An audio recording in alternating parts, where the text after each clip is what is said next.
Alors on est arrivé page 37.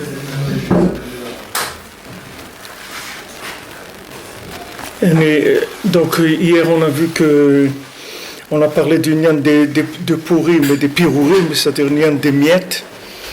Et Rabbi Nathan il a dit que ça c'est Prinat Tshuvat HaMishkal. C'est-à-dire que c'est la Tshuvat HaMishkal, c'est-à-dire que ça soit une Tshuva qui soit proportionnelle aux fautes qui ont été faites. C'est justement par le fait qu'il va y avoir du temps qui va passer et que avec le temps, petit à petit, on va arriver à résoudre le problème. C'est-à-dire que c'est ça Tshuvat HaMishkal. Tshuvat HaMishkal, ça veut dire qu'on va récupérer petit à petit les erreurs qui ont été faites. C'est-à-dire on peut pas de récupérer de Amalek d'un coup tout ce qu'il a pris comme bien, mais petit à petit, on va arriver à récupérer de lui chaque point positif. Donc, dans notre attitude à nous, c'est la même chose. C'est-à-dire que dans notre attitude, on va avoir aussi une attitude de pirurim, c'est-à-dire de quelqu'un qui cherche à chaque fois à ramasser des miettes. C'est-à-dire que à chaque fois, on va prendre des miettes,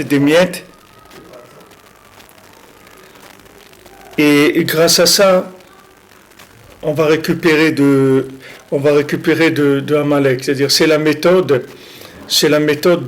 pour récupérer les éléments de Amalek. C'est-à-dire, on ne pourra pas en une génération, ni en deux, ni en trois, terminer la chose. C'est-à-dire, chaque fois, il va y avoir, dans chaque génération, il va y avoir une partie de potentiel et une partie de réalisation. C'est-à-dire, il va y avoir, quand on prend des parents par rapport à leurs parents à eux, ça s'appelle réalisation, c'est-à-dire qu'ils vont arriver à faire naître les choses qui étaient en potentiel chez leurs parents, et par rapport à leurs enfants, ça s'appelle du potentiel. Et leurs enfants, ça sera la réalisation de ce qui était en potentiel chez les parents. Donc c'est comme ça que petit à petit, on arrive à faire le tri. C'est-à-dire que ce tri, il peut pas se faire d'une seule fois, puisque dès qu'on parle de notion de tri, c'est-à-dire qu'on doit séparer entre le bien et le mal. Maintenant, combien on prend conscience que le bien est bien et que le mal est mal, ça prend du temps. C'est-à-dire ça prend des générations. À chaque fois, il y a des tris. Et à chaque fois, vous voyez que dans le monde, il y a du positionnement.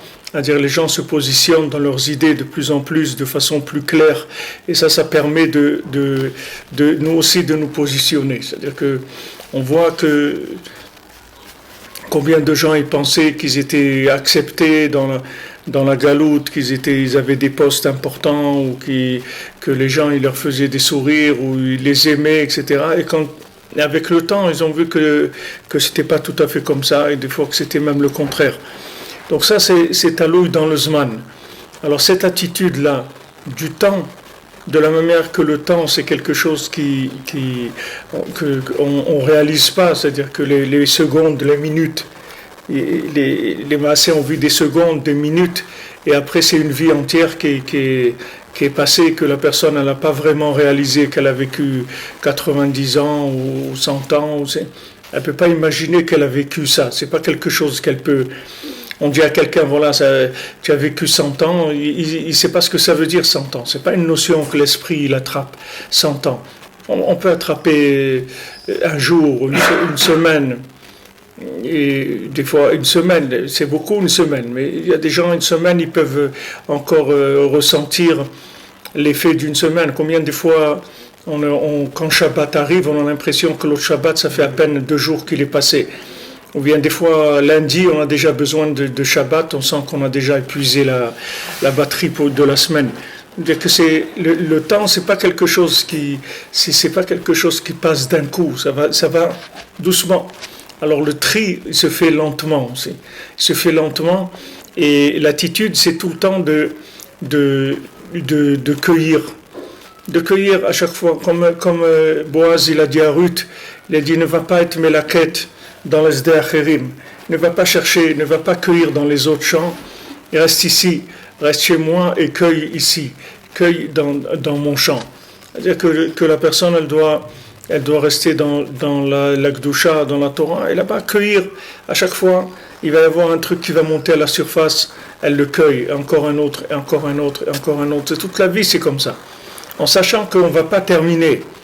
De la même manière que nos parents, ils n'ont pas terminé, alors nous aussi, on ne va pas terminer. Parce qu'on peut pas terminer. C'est quelque chose qui ne peut pas se faire en un coup. C'est impossible. Donc ni nos parents ils ont terminé, ni nous on va terminer. Maintenant ce qui est possible c'est qu'on fasse beaucoup avancer la chose, c'est-à-dire qu'on arrive à prendre une grande part au tri, c'est-à-dire d'arriver à trier beaucoup comme Yosef et quand avec une épreuve, il a avancé énormément, il a fait avancer le tri énormément. Mais ça reste quand même tout le temps dans un rapport de temps et il faut toujours attendre parce que le tikkun lui-même final, il va prendre du temps. Et là,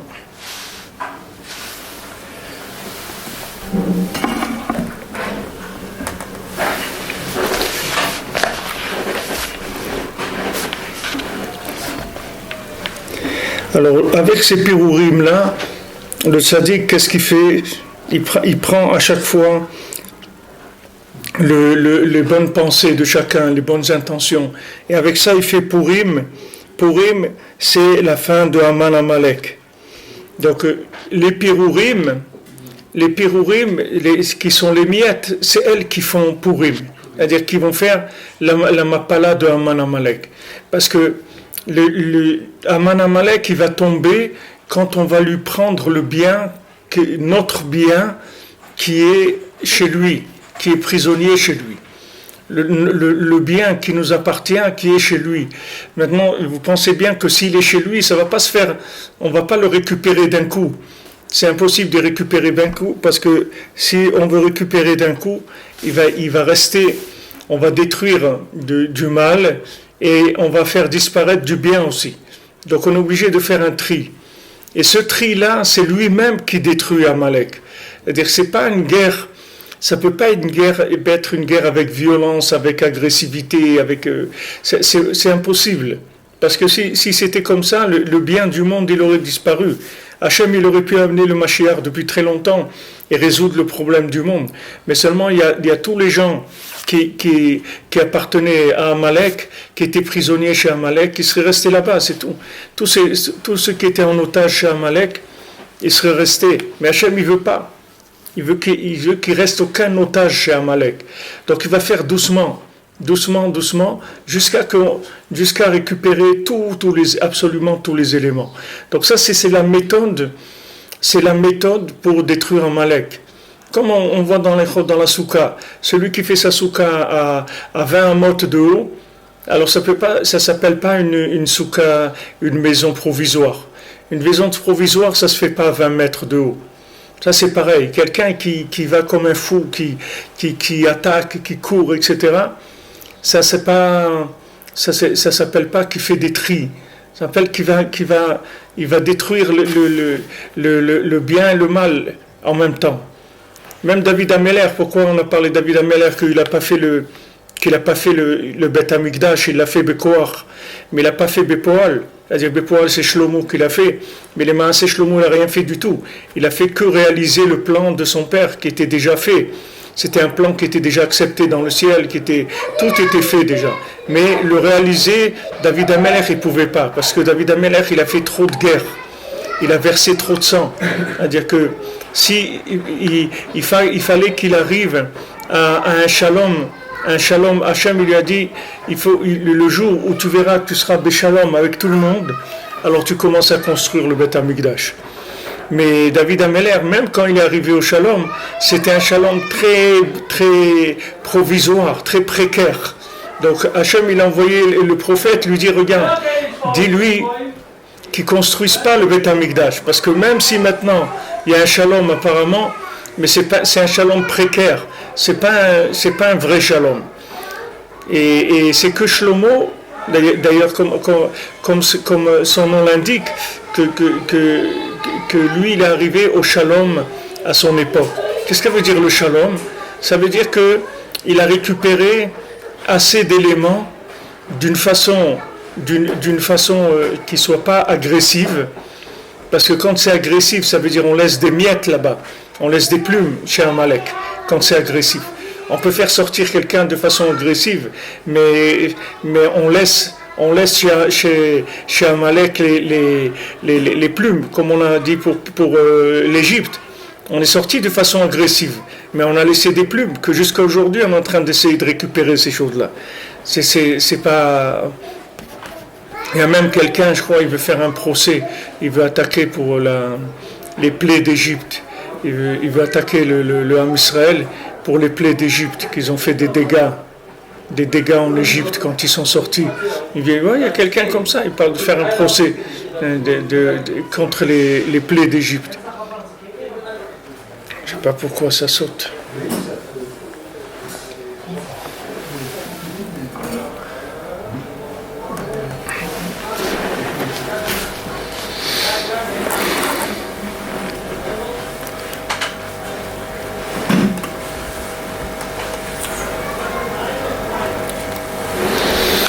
Donc on peut pas, la méthode agressive, c'est impossible. On peut pas. Donc on est obligé d'aller doucement et de récupérer. Maintenant, comme on a dit, c'est possible de récupérer des miettes, même beaucoup de miettes par jour, même toute la journée de faire ça. Mais la méthode, c'est que on peut pas des gros morceaux en même temps. On peut pas beaucoup.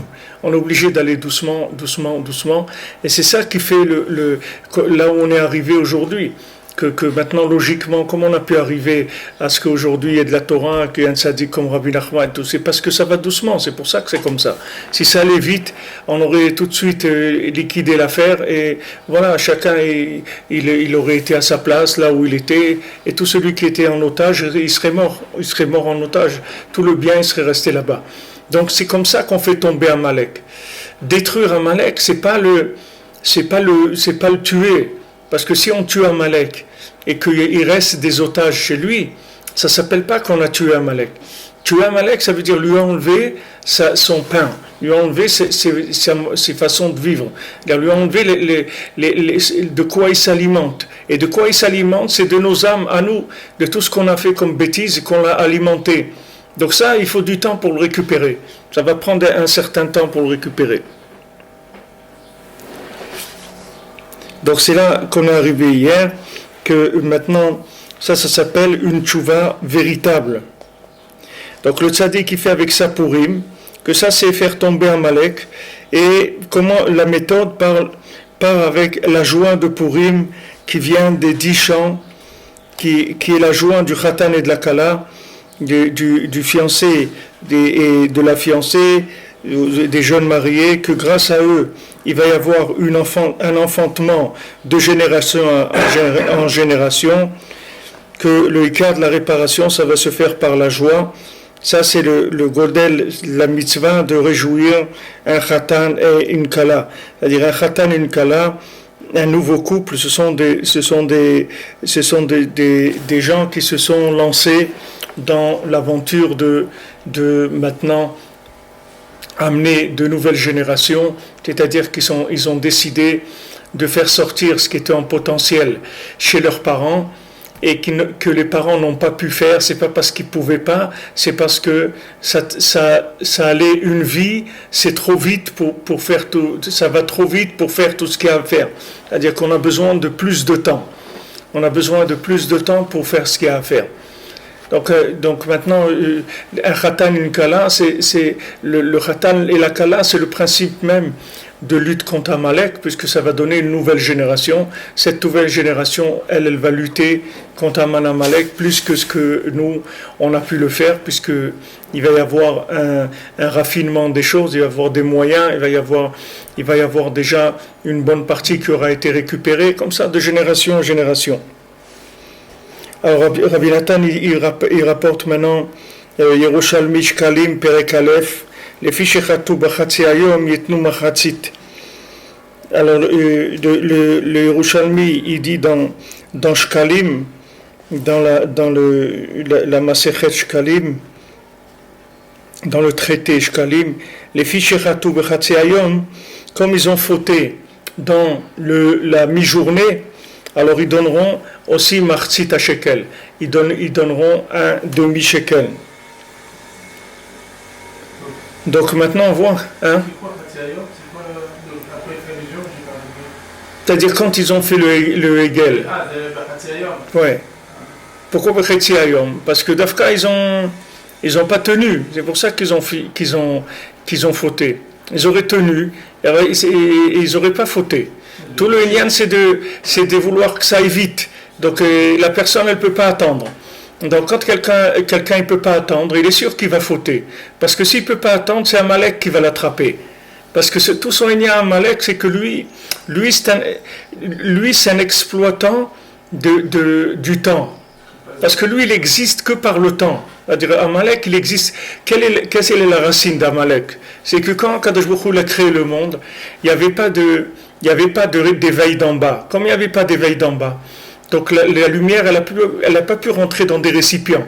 Donc la lumière, elle s'est déversée à l'extérieur, et c'est de ça qu'il s'alimente Amalek. Donc Amalek, il s'alimente toujours quand le rythme il est trop rapide, quand il n'y a pas une possibilité de digérer, d'intégrer la lumière. C'est de ça qu'il s'alimente.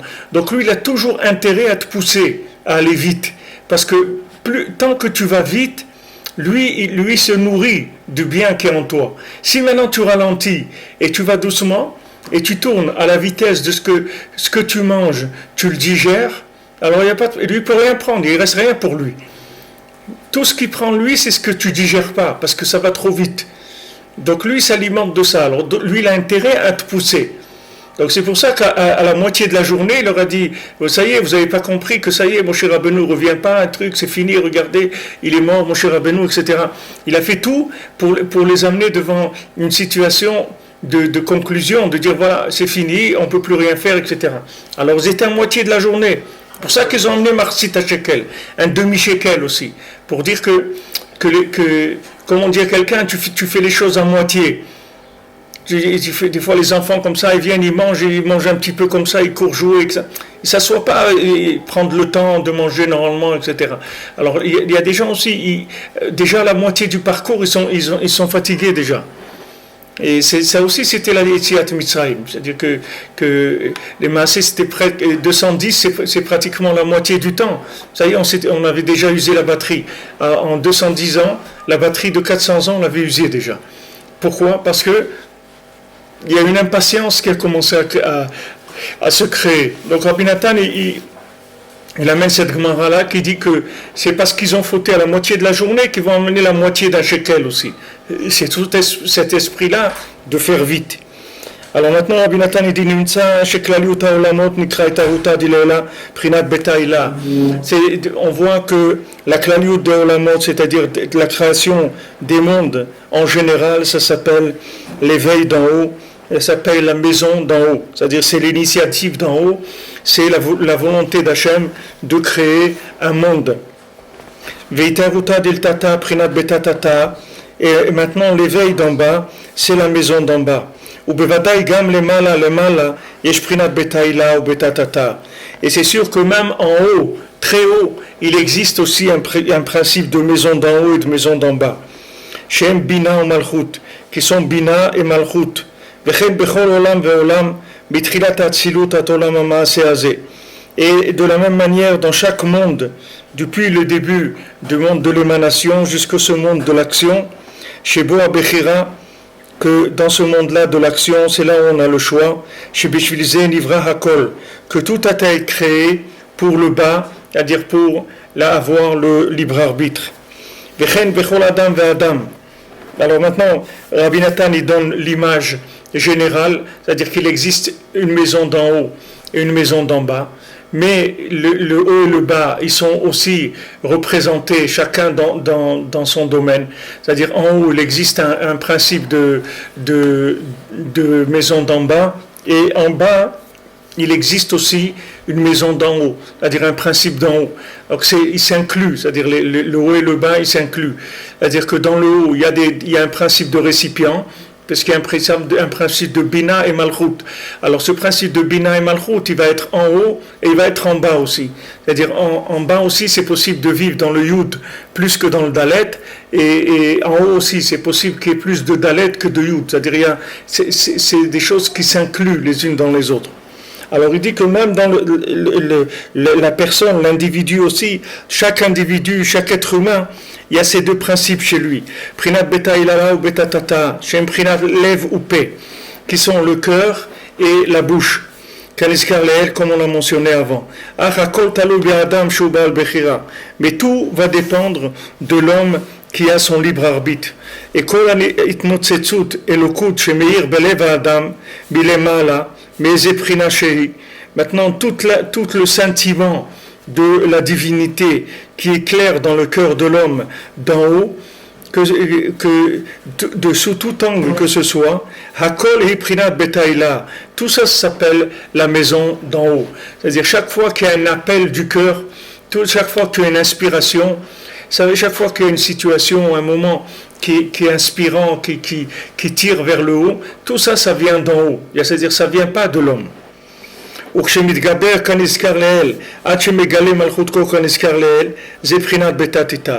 Maintenant, quand lui, il se renforce avec ça, pour s'engager dans le bien, ça s'appelle la maison d'en bas.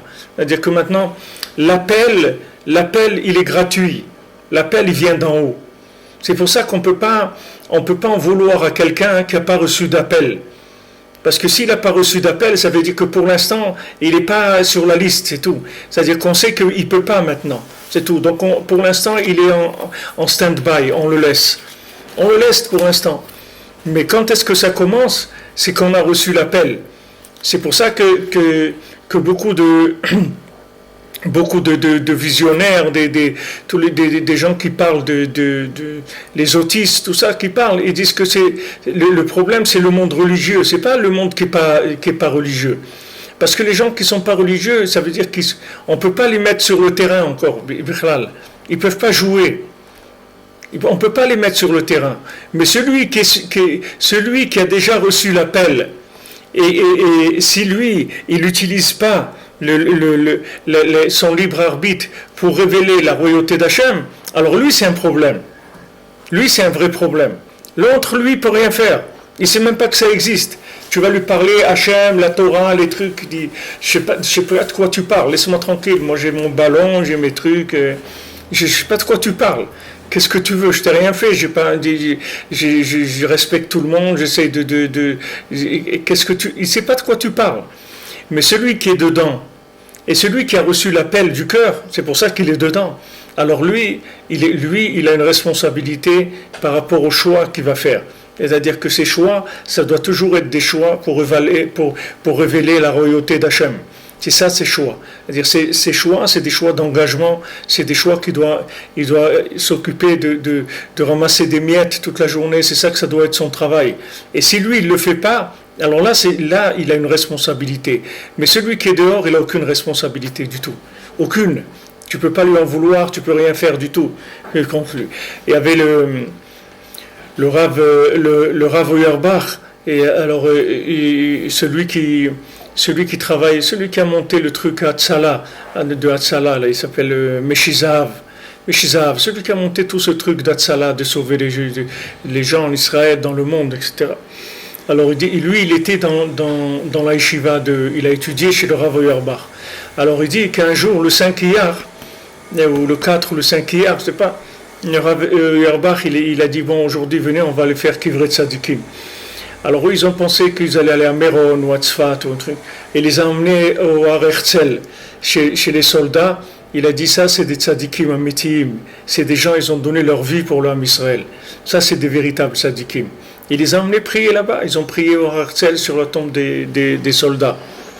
Vous voyez, ça, c'est des gens qui ont la tête qui va doucement. C'est-à-dire qu'ils savent prendre la chose. Ils savent voir comment la chose, elle est bien. Mais si quelqu'un, il va vite, qui va avec des choses de son cerveau, des idées qu'il a ou des trucs, il risque de passer à côté de la vérité complètement parce qu'il a des idées préconçues, il a enregistré des choses, etc., qui vont lui déformer toute son attitude. Donc maintenant, il faut savoir que là où on est, c'est-à-dire quand quelqu'un il a reçu l'appel d'Hachem, alors là il a une responsabilité dans ce qu'il pense, dans ce qu'il fait, dans ce qu'il dit. C'est là où il devient un être responsable. Tant que quelqu'un n'a pas reçu l'appel d'en haut, il s'appelle quelqu'un qui est en liste d'attente. C'est-à-dire que du ciel, pour l'instant, on ne l'appelle pas parce que ce n'est pas quelqu'un qui pourra faire quoi que ce soit comme il est, dans l'état où il est. Il doit mijoter encore là où il est pour être mûr à recevoir l'appel. Mais quand tu reçois l'appel, puisque tu dis que l'appel, ça vient que d'en haut, c'est-à-dire il n'y a pas d'appel d'en bas. L'appel, ça peut devenir d'un être humain, l'appel. Quelqu'un qui peut te parler ou tu peux voir quelque chose. C'est pas la situation. Là. N'importe quelle situation, on peut appeler quelqu'un. C'est pas Hachem, il peut appeler quelqu'un avec un rêve ou avec une publicité ou avec n'importe quoi. Le cœur, c'est qu'il reçoit l'appel dans son cœur. Une fois qu'il a reçu l'appel dans son cœur, c'est terminé. Il s'engage. Il n'a même pas le choix, il court. Mais maintenant, quand il s'engage, il faut qu'il s'engage vraiment. C'est-à-dire qu'il ait des choix, à chaque fois qu'il fait des choix en conséquence de ça. C'est là où elle est la responsabilité véritable. C'est-à-dire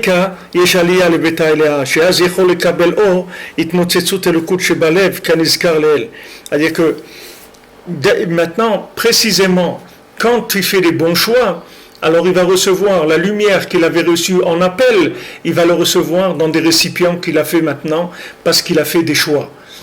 Il a fait des choix, il a choisi le bon côté. C'est pour ça que c'est important d'annoncer à chaque fois le choix. C'est-à-dire, par exemple, quand on fait une mitzvah, alors on dit les Shem Yehoud, je fais la mitzvah, c'est pas stam, je fais une mitzvah. Je fais la mitzvah pour faire une union, un zivug entre Kudsha Beruchu, qui est la maison d'en haut, ou Shrinte, qui est la maison d'en bas. C'est pour ça que je fais la mitzvah. C'est-à-dire, je fais une mitzvah en étant conscient que je fais un lien entre la maison d'en haut et la maison d'en bas. Et le contraire, si quelqu'un il fait une avera, après la avera, il doit dire à Hachem, regarde, c'est pas moi qui fais la avera. Si moi je veux pas faire la Avera, mais c'est Amalek qui m'a fait tomber. Mais moi je veux pas faire la Avera. C'est tout ce qu'on lui demande, Béhémet. Parce que des Avérotes, c'est sûr qu'il va faire. Pourquoi? Parce que si maintenant il fait plus d'Avérotes, ça veut dire qu'il a plus de bien chez Amalek. Donc ça se voit, quelqu'un qui a plus de rapport avec Amalek, ça se voit tout de suite. Donc tant que quelqu'un il a un rapport avec Amalek, c'est-à-dire qu'il a du bien qui lui appartient, qui est en otage chez Amalek, il va faire des avérotes. Et il y a certaines avérotes où il n'a même pas le choix de les faire. Parce qu'Amalek, il le domine tellement qu'il le fait tomber. Il n'a même pas une possibilité de lutter contre ça. Parce qu'il est tellement dedans. Quand on dit que le Sahara, il a égalité et tout, c'est quand le jeu il est à égalité, tu comprends? Quand le jeu il est honnête, mais comme Amalek il est malhonnête, c'est-à-dire il joue, il émite la bêche dans des mitzvot, Amalek il utilise des choses qui sont malhonnêtes, il n'a pas le droit de faire ça. Il n'a pas le droit de faire semblant qu'il t'amène vers quelque chose de bien, alors qu'il t'amène vers quelque chose de mal. Lui, il doit te dire, voilà, maintenant il y a quelque chose de mal, je vais t'amener vers quelque chose de mal. À ce moment-là, tu as le choix.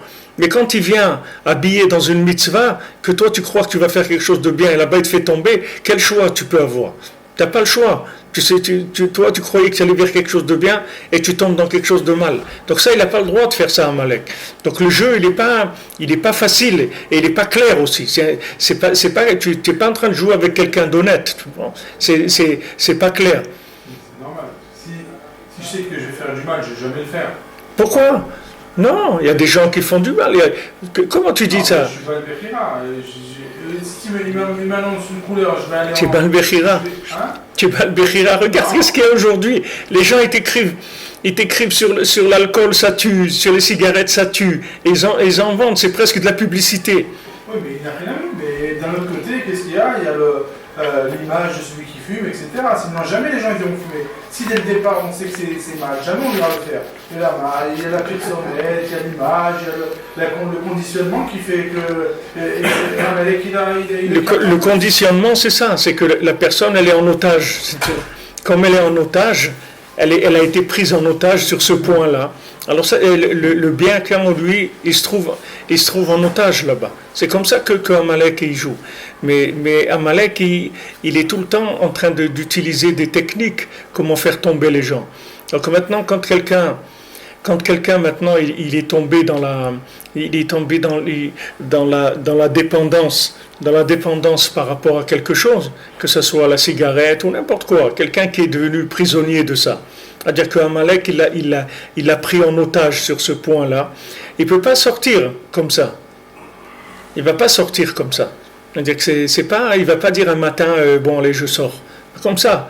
C'est-à-dire que maintenant, on va peut-être lui envoyer une lumière à un moment, que s'il prend la lumière en autostop, il monte dedans, peut-être avec ça, il va pouvoir sortir, mais il va quand même souffrir, c'est-à-dire que ça va être un choix pour lui. C'est-à-dire qu'il va avoir des choix et ça va durer des mois et avoir même des années, jusqu'à que la personne elle arrive à se débarrasser de cette chose-là. Mais maintenant, c'est pas, ce que je veux dire, c'est pas un truc 50-50, c'est-à-dire les jeux, ils sont truqués. C'est pas 50-50. Si c'était 50-50, il y a beaucoup de choses qui auraient été évitées. Mais c'est pas 50-50. D'abord parce qu'on arrive déjà, on a bien abîmé. C'est-à-dire on est des générations bien abîmées et on a reçu beaucoup d'influence dans toutes les générations du mal qu'on a pris, qu'on arrive, on est déjà affaibli. Avant de commencer le match, on est déjà affaibli. Mais en plus, lui, il utilise des techniques qui sont pas... Donc quand quelqu'un il fait Chas v'Shalom une avéra, la seule chose qui est importante, et ça il faut s'habituer à faire ça, que de la même manière que la personne a la conscience qu'elle a fait du mal, elle doit tout de suite annoncer la couleur et dire à Hachem, regarde, moi je veux pas faire de mal. Moi ça m'intéresse pas de faire ça. Ça je veux pas le faire. Moi ce que je veux faire c'est du bien, c'est tout. Et maintenant Amalek il m'a fait tomber, c'est tout. Si la personne elle fait ça, c'est ça la tchouva, c'est tout. Parce que quand il fait ça, ça veut dire qu'il remet le pouvoir à sa place. C'est-à-dire les éléments ils sont clairs. Il dit ça c'est le mal et ça c'est le bien, c'est tout, il annonce. Donc il perd pas son pouvoir. Quand la Gemara elle dit, si quelqu'un il se trouve quelque part et dans un autre pays, on lui annonce qu'il y a quelqu'un qui s'est mis sur son terrain et qui habite là-bas, alors il ne peut pas venir. Alors là où il est, il va au Beddin, ils disent voilà, j'ai entendu que dans mon pays là-bas, d'où je viens, il y a quelqu'un qui essaye de s'emparer de mon terrain, il habite dessus, et sachez que ce terrain il est à moi. Mais sinon, s'il fait ça, il n'y a pas de chazaka. C'est-à-dire que l'autre, jamais il peut dire, mais moi j'habite ici depuis 10 ans. Lui, il va venir avec un papier du Beddin qu'il a déclaré que dans l'année où lui s'est mis sur le terrain, l'autre il a annoncé au Beddin que ce terrain-là, il lui appartient. Il a été au tribunal, il a dit, regardez, il s'est installé il a profité que je ne suis pas là, il s'est installé sur mon terrain. Mais moi je ne suis pas d'accord. Ça c'est la même chose. Il profite à Malek que tu n'es pas là. C'est-à-dire que tu n'as pas la conscience assez forte pour lutter contre lui. Et il s'installe sur toi. Il prend le pouvoir sur toi. Alors toi, la seule défense que tu as, c'est d'annoncer la couleur. De dire à Hachem, regarde, il m'a attaqué, il me prend, et moi, c'est pas ça que je veux. Ne crois pas que moi, je suis d'accord avec ça. Je suis pas du tout d'accord. Il m'a attaqué, il m'a pris, et moi, je veux pas ça. Si tu fais ça, tu es tranquille. C'est-à-dire que, mais si tu fais pas ça, alors lui il prend encore plus. C'est-à-dire chaque avéra il s'alimente encore plus. Donc il faut faire attention que si Chas v'Shalom quelqu'un il a l'habitude de faire des avérotes dans certains domaines parce qu'il n'arrive pas à se retenir, au moins qu'après il fait un bilan tout le temps et il annonce clairement la couleur. Il dit Hachem regarde, moi je veux pas ça. Moi je veux faire ta volonté. Ça je sais que c'est pas bien, mais je peux pas me retenir. Je peux pas me retenir. Il m'attaque. Le Amalek il m'attaque. Et si tu fais ça, il ne peut pas récupérer ton bien. Le bien qui est en toi, il ne peut pas te le prendre. Le tri des faits, quoi, bête. Ouais, c'est ça le cœur du tri. Le cœur du tri, c'est que tu gardes la tête, tu es conscient. Comme Rabbeinu il dit pour la cigarette, et Rabbeinu dit qu'il y a des gens, ils disent que la cigarette, ça aide pour la digestion, etc. Après un bon repas, alors on fume une cigarette et tout. Rabbeinu dit ça aide pas du tout pour la digestion, la cigarette. C'est du mensonge, ça existe pas, ça aide pas. Alors ça c'est quoi? Ça c'est des idées qui viennent de Amalek, c'est-à-dire pour essayer de trouver des appuis. Des alibis, ouais, des alibis, c'est-à-dire quelque chose de bien dans cette attitude-là. En disant, voilà, qu'est-ce que tu veux? Il a des difficultés aussi à digérer, tout ça, ça aide à digérer. Mais Rabbeinu dit, c'est pas vrai, ça aide pas à digérer. Et le contraire aussi, quand il y a des gens qui disent, il a été au mikvé, il est tombé malade, Rabbeinu dit, le mikvé, ça rend pas malade. Il dit, pourquoi vous faites dépendre la maladie des mitzvot? Faites dépendre des averot, pas des mitzvot. Pourquoi tu dis, voilà, il a été trop tôt à la synagogue, maintenant voilà, il est fatigué, il s'est enrhumé. Pourquoi tu dis ça? Trouve une autre raison pourquoi il s'est enrhumé. Ne mets pas ça parce que quand il fait ça, ça veut dire qu'il ne veut pas aller.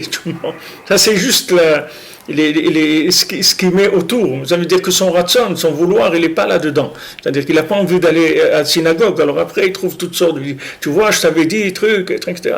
C'est parce qu'il n'y a pas de vouloir. Alors dans les deux sens, ça marche. Quand quelqu'un il est tombé, alors il faut faire attention qu'on ne lui prenne pas son bien. Et si tu annonces à chaque fois, on peut pas te prendre ton bien. Donc quand tu fais le tri, c'est-à-dire le choix. Tu dis à Hachem, regarde, moi j'ai fait cette chose-là, c'est pas bien, je sais que c'est interdit, mais moi je sache que je veux pas le faire. Alors du moment où tu dis ça, tu gardes ta propriété sur le bien. C'est-à-dire le bien il reste dans ta propriété. Et à chaque fois que tu fais un choix comme ça, tu grandis tes récipients. Chaque fois que tu fais ce choix, tu grandis tes récipients. Jusqu'à que la lumière qui t'a été envoyée par inspiration au début, ça devienne ta lumière à toi, mamash, c'est-à-dire que tu la vives dans des récipients. Alors ça, c'est autre chose après, complètement. Il faut qu'aller dans le récipient, c'est autre chose.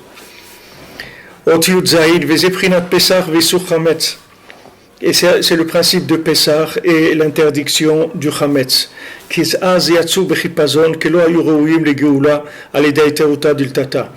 Donc maintenant ils sont sortis à toute vitesse. Pourquoi?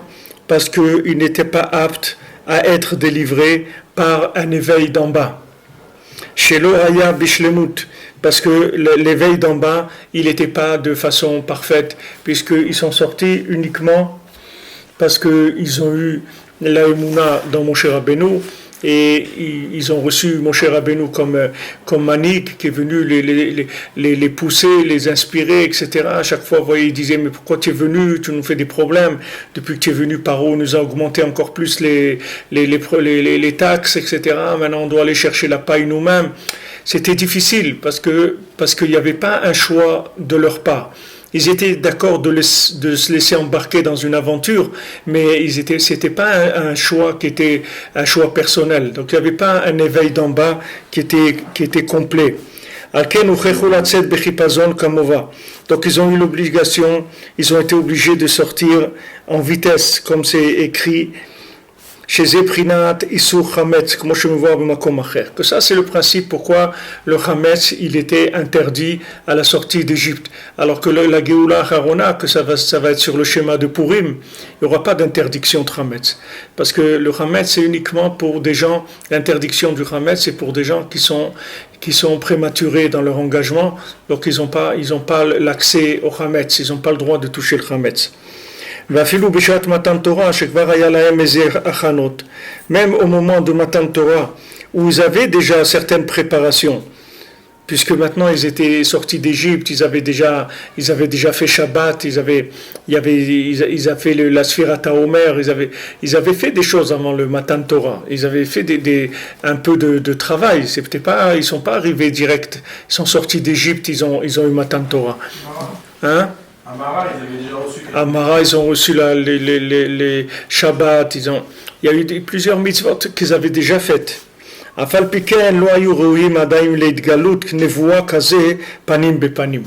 Mais maintenant, ils n'étaient pas aptes à pouvoir avoir une révélation d'une prophétie comme ça, face à face, c'est-à-dire de voir des choses tellement, une évidence d'Hachem aussi grande que ça. Ouais, Créatem Souf, il y a eu aussi une évidence comme ça. Dans Créatem Souf. Oui, le chiffre. Oui, mais c'est pas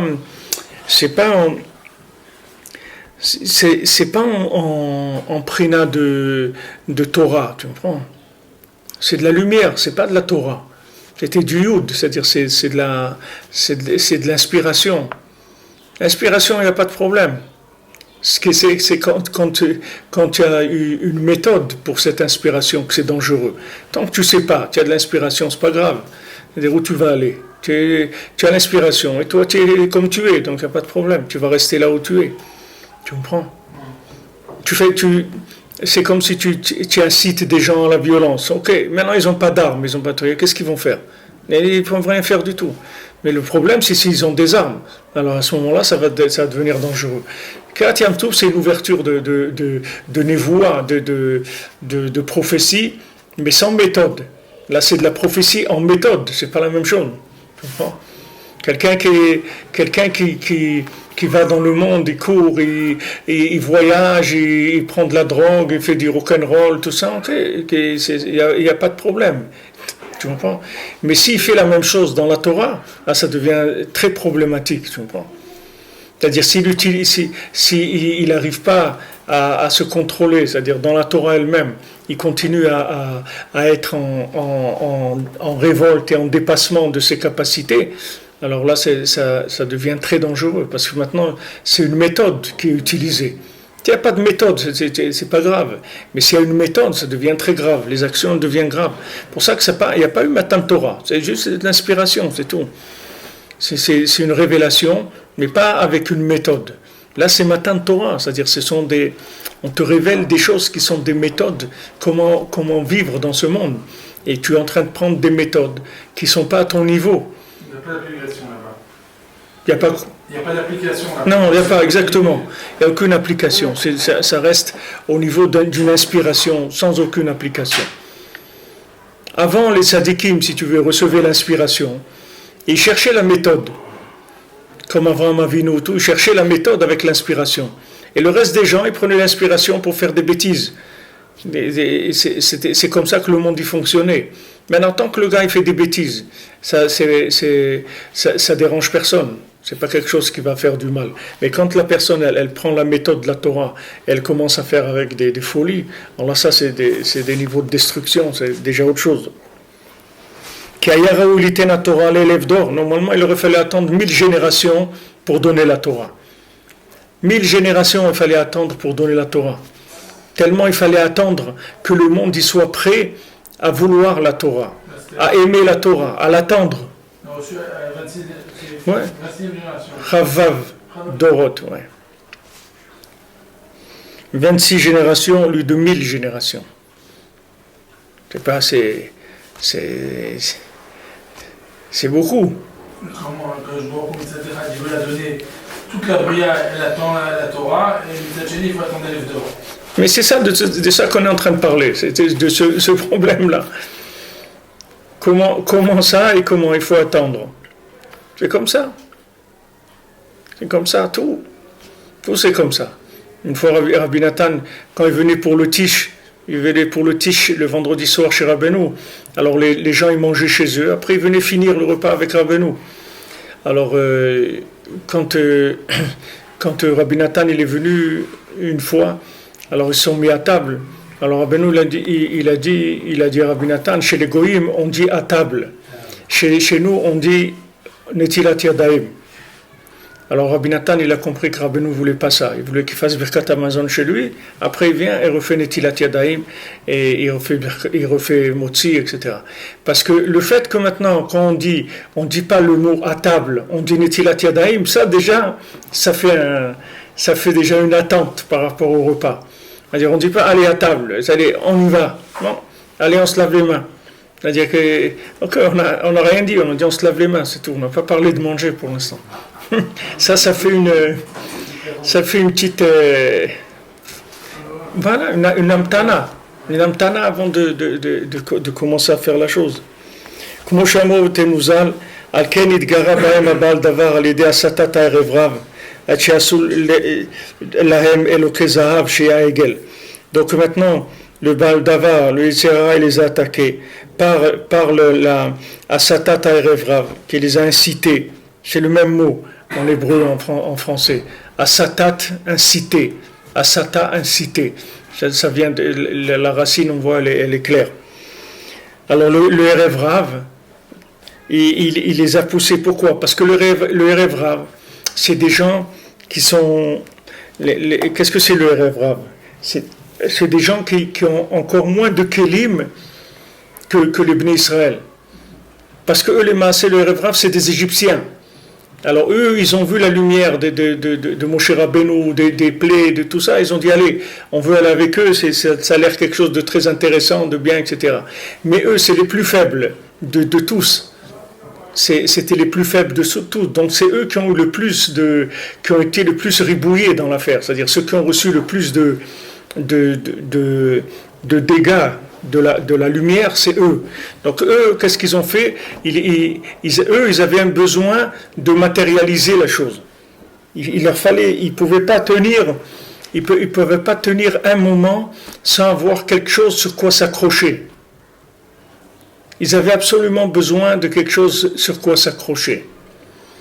Et comme il n'y avait pas, alors ils ont dit on va faire le veau d'or. Parce qu'ils avaient besoin de quelqu'un sur quoi s'accrocher. Quelque chose de croire dans quelque chose qui est intermédiaire. Ils ne pouvaient pas tenir comme ça.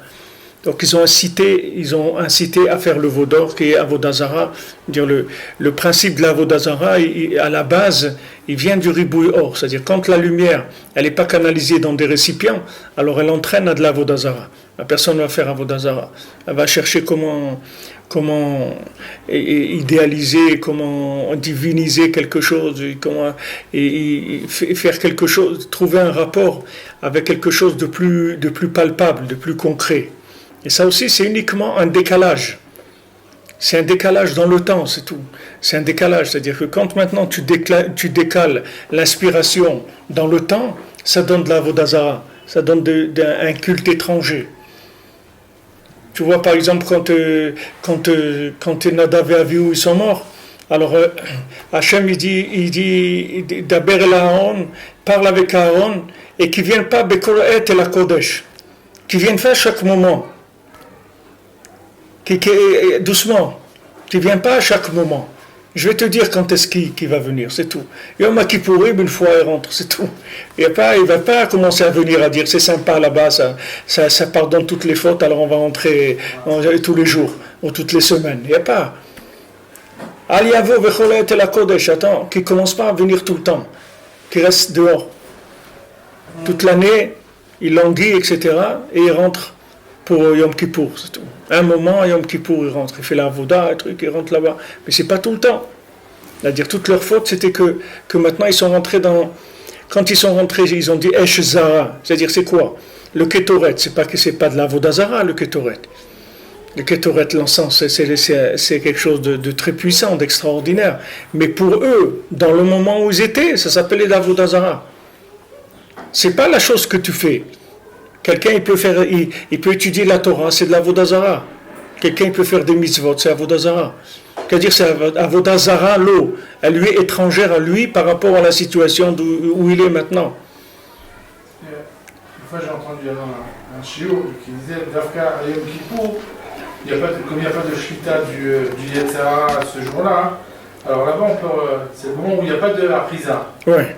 Alors, d'après là-bas, on peut rentrer dans un matin et avoir un micro de Shabbat. Oui, c'est vrai, parce que c'est les Malam Minazman. C'est Shabbat Shabbaton. Tout le Inyan, pourquoi tu peux rentrer, c'est parce qu'on te sort du temps, c'est tout. Mais c'est pas une Mahala qu'on te sort du temps. Parce que tout le Tikkun, c'est le temps. On te sort pour te ramener dans le temps. C'est comme le Shabbat. Le Shabbat aussi, c'est les Malam Minazman. Puisque le Yom Kippour s'appelle Shabbat Shabbaton. C'est-à-dire le Yom Kippour, c'est un super Shabbat. Mais le Shabbat normal aussi, c'est ça. Mais le Shabbat, ça ne sert à rien dans les Birurim. Puisque c'est assourd de faire Borer Shabbat. Il n'y a pas de Birurim Shabbat. Donc ça ne sert à rien. C'est un jour de Shvita. Il m'a expliqué que à Yom Kippour, comme on met Vatlim, le corps du Yetzirah, alors on voit où tu es toi. Tu es avec moi ou tu n'es pas avec moi. C'est là ce qu'on fait. Ouais. C'est pour te faire prendre conscience des choses. Mais tu n'es pas en train de travailler. C'est comme c'est des réunions de motivation pour le travail et autres. Mais on n'a rien fait. Maintenant, les ouvriers, une fois par semaine, tu les réunis. Tu dis, regardez l'importance des objets que vous avez faits et tout. Maintenant, ça se diffuse, les gens ils sont contents, on fait des rapports, des trucs et tout. Mais si on fait ça toute la journée, on va faire faillite. C'est pas ça que c'est le but, c'est que pour que les gens ils travaillent, qu'on fait ces réunions-là. Le Shabbat, c'est pareil, c'est une réunion avec Hachem. C'est une réunion avec la Kedusha. On quitte ce monde, etc. Mais c'est pour prendre des forces pour retourner dedans. C'est pas pour rester là-bas. Il n'y a rien à faire là-bas. C'est pas intéressant. Donc tout c'est un réglage dans le temps. Tout c'est le réglage dans le temps. Chacun par rapport à certaines choses, il est comme un Eved qu'il est pas tour de mitzvot Shazman Grama. Il est exempté des mitzvot qui viennent du temps. Quand maintenant tu es esclave sur un point, ce point-là, par rapport à ce point-là, tu n'es pas tour des mitzvot. Parce que du moment où tu es esclave, ça veut dire que tu es descendu en dessous le temps. C'est le temps qui te domine. Toi, tu ne peux pas dominer le temps. Maintenant, toutes les mitzvot, elles sont pour connecter le temps au-dessus du temps. Mais celui qui est esclave, il ne peut pas se connecter au-dessus du temps. Parce qu'il est dominé par le temps. Donc, il n'est pas tour. Un esclave, il n'est pas tour. De tout ce qui sont les mitzvot qui dépendent du temps, il n'est pas tour. Ça veut dire qu'il n'est pas tour. Ça ne veut pas dire que maintenant on ne veut pas qu'il les fasse. C'est-à-dire qu'il ne peut pas les faire.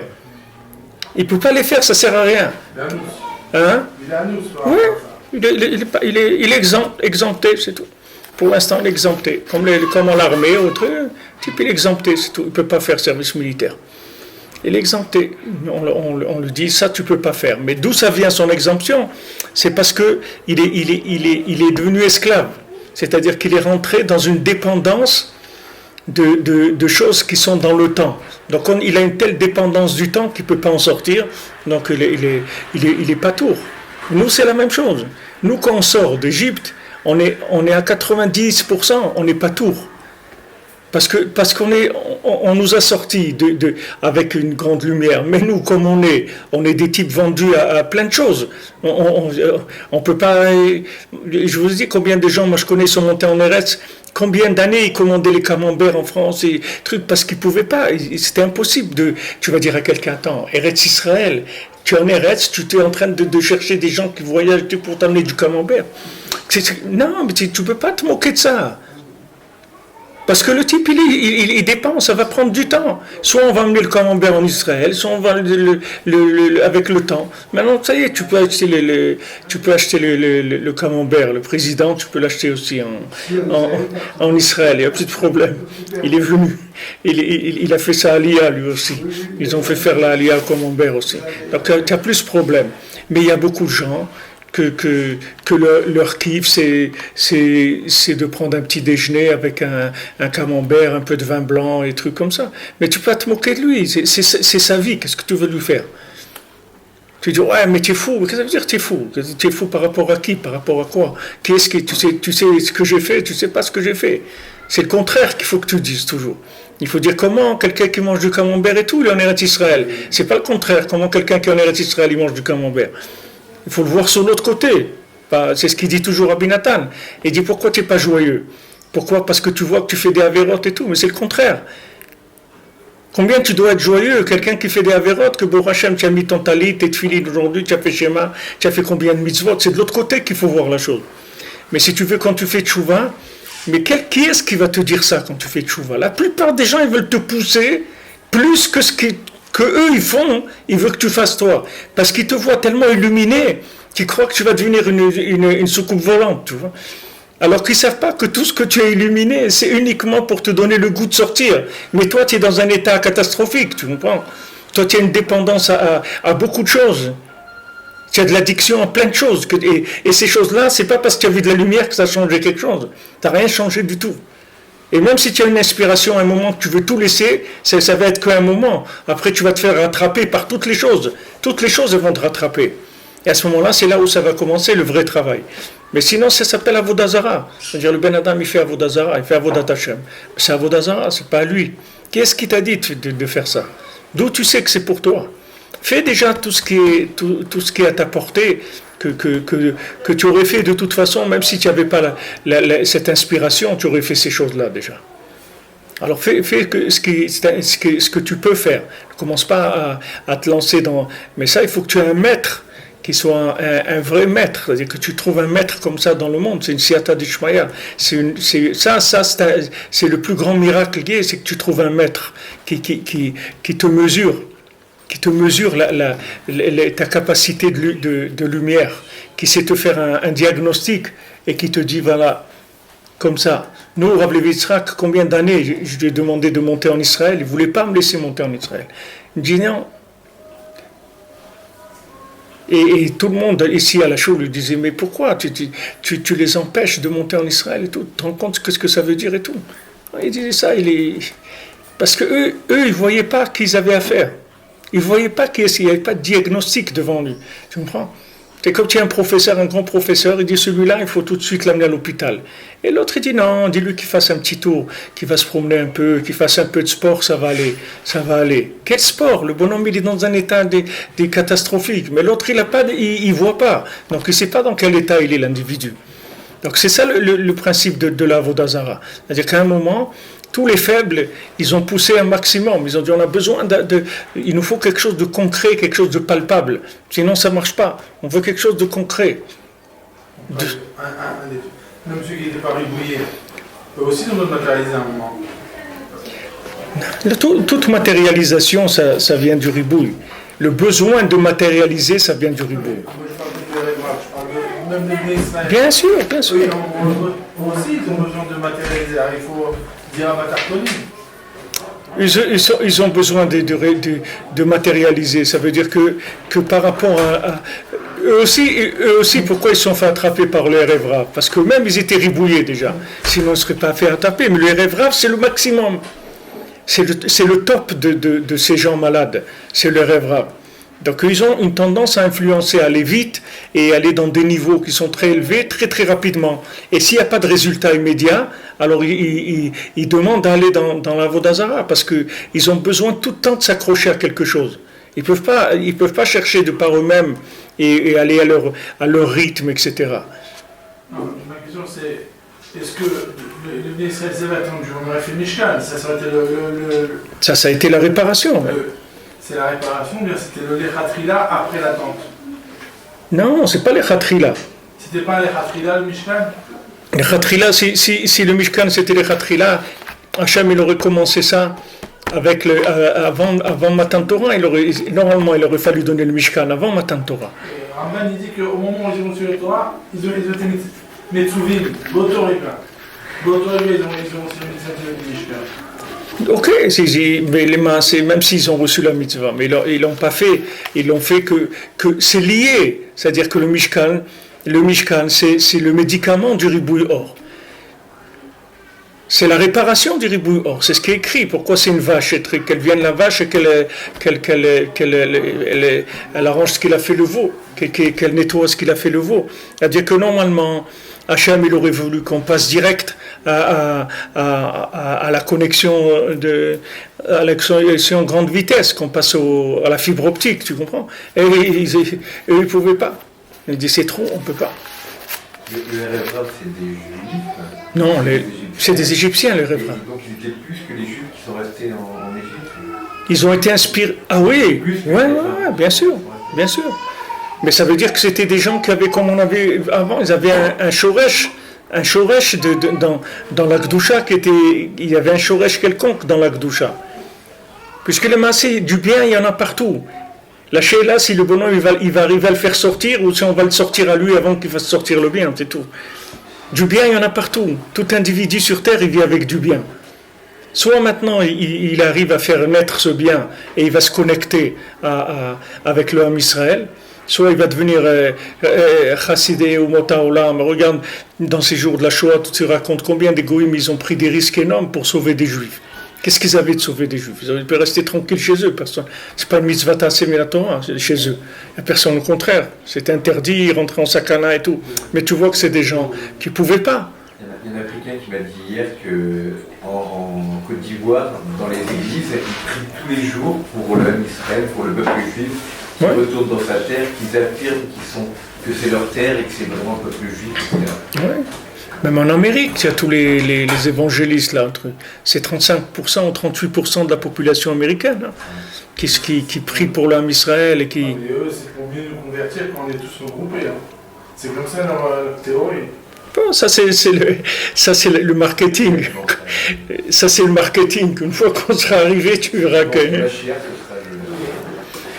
Ça c'est le marketing qu'ils ont, mais c'est pas la réalité des choses. Ça va pas être comme ça.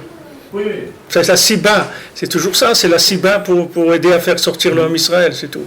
Ah oui, d'accord. Et une fois que ça va se faire, et il sera plus on n'en parlera même pas de ça.